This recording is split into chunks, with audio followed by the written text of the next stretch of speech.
Hello. Today is the Solemnity of the Annunciation of the Lord. Um, great readings to consider today. Um, the story today of the angel coming to Mary to tell her that you're pregnant, you've got God, that you're going to give birth to the Lord, and um, even the language in it is, her response is, stoic and of course, and just kind of reading between the lines and imagining what that must have been like. The sheer terror, the anxiety, the fear, and on some level, it's a great gospel for all of us to identify with, because who can't identify with some time in our lives where we felt called to something in our faith that produced anxiety. I think of times where I have, around this time of year, normally I would have, normally it would be tomorrow, I'd be leaving for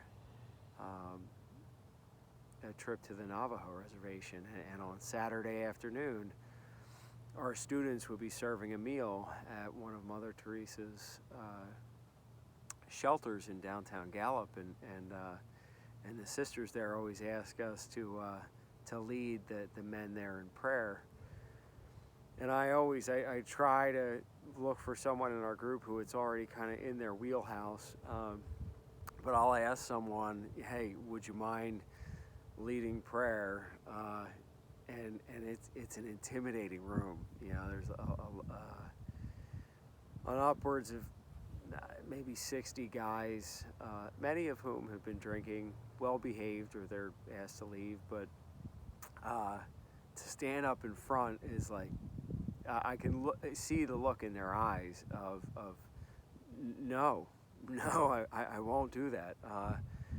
But that trip is only open to students in leadership. So the great fortune I have is that most of them don't feel like they can say no. They've had the experiences, as one leader put it years ago, who was there for someone else's interview, who was hesitating. I remember him saying to her, haven't you learned anything? We always say yes, and it always works out well. And inevitably, it's always a leader who says yes, and they lead prayer, and it's totally intimidating. And then we do gifts and challenges at the end of the day, where they talk about those moments where they felt distant from their faith, and those moments where they felt really close to God. And inevitably, that those students who are selected to lead prayer always list it as their greatest gift of the day. So the invitation for me today, and I think the invitation for us, is to really consider where we're being called by our faith today.